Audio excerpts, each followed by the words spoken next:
Good morning बच्चों। आज हम लोग पार्ट 1 में दहन और ज्वाला चीज़ों का जलना के बारे में जानकारी लेंगे।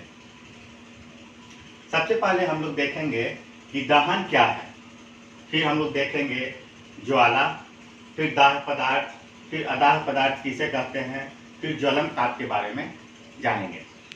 सबसे पहले दहन क्या है।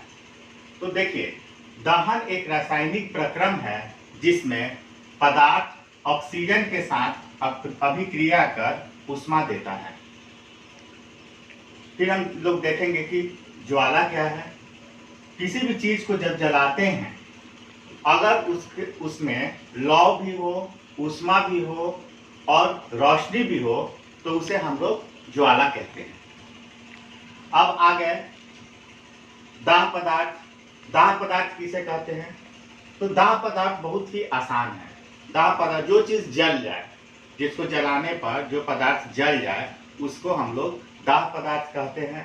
जैसे कागज, मिट्टी का तेल, कोयला, लकड़ी, सूखा तिनका, ये सब हम लोग जब जलाते हैं तो इसमें आसानी से आग पकड़ लेता है, इसलिए इस तरह के पदार्थ को हम लोग दाह पदार्थ कहते हैं। दूसरा है अदाह पदार्थ। जो पदार्थ आसानी से नहीं जले, जिसमें आग नहीं पकड़े, वैसे पदार्थ को हम लोग अदाह पदार्थ कहते हैं। जैसे पत्थर, बालू, मिट्टी इत्यादि।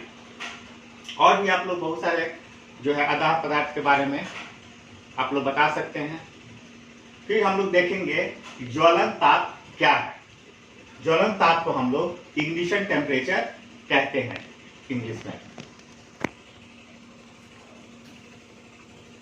ज्वलन ताप के बारे में देखते हैं।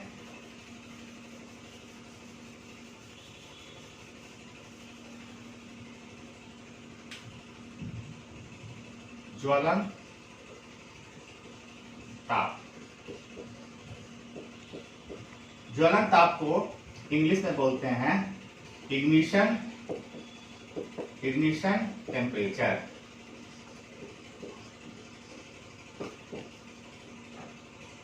Ignition temperature. ज्वलन ताप किसे कहते हैं? वह ताप जिस पर पहुंचने पर कोई पदार्थ जलने लगता है,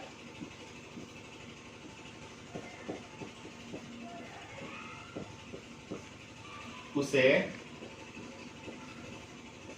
ज्वलन ताप कहते हैं। तो ज्वलन ताप किसे कहते हैं? वह ताप या तापमान, वह तापमान जिस पर पहुंचने पर कोई पदार्थ जलने लगता है, उसे ज्वलन ताप कहते हैं। तो बच्चों, सभी पदार्थ का अपना अलग अलग ज्वलन ताप होता है। ज्वलन ताप मतलब उसका एक खास टेम्परेचर होता है, एक तापमान होता है। वहां पर उस तापमान पर जब पहुंच जाता है तो वह जलने लगता है। जैसे मान लीजिए हम लोग पत्ता तोड़ते हैं। पत्ता जो है उसको, हरा पत्ता है, उसको जलाइएगा तो वो नहीं जलेगा। उसको धीरे धीरे जलाने का कोशिश करते रहिए, फिर क्या होगा, वो गर्म हो जाएगा। गर्म होने का मतलब क्या हुआ कि वह अपने ज्वलन ताप पर पहुंच गया, उसके बाद उसमें आग पकड़ लेता है। इसी प्रकार जितने भी पदार्थ हैं जो जलने वाले हैं, उनका अलग अलग ज्वलन ताप होता है, जिस पर पहुंचने पर उसमें आग पकड़ लेता है। फिर हम लोग कोई भी पदार्थ अगर हम लोग जलाते हैं तो सबसे पहले उसके ज्वलन ताप पर उसको ले जाना पड़ता है, जिसमें उसमें आसानी से आग पकड़ ले।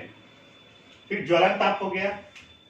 अब हम लोग देखेंगे कि जलने के लिए किन किन चीजों की आवश्यकता है। जलने के लिए किसी भी कोई भी चीज अगर जलाना है तो उसमें किन किन चीजों का जरूरी है।